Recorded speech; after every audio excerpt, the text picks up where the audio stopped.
Hello, in this video I'm gonna show you how to change the default Finder location on your Mac, which will change on which folder your Finder will open by default.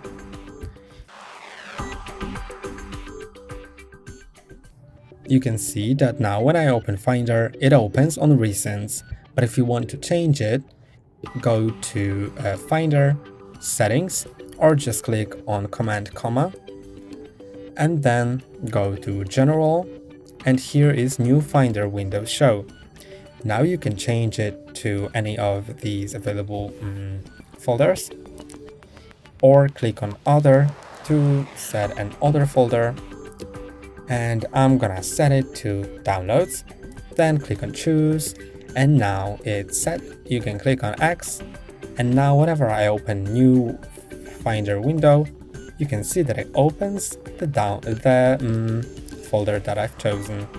That's all for today. Don't forget to like and subscribe. See you next time.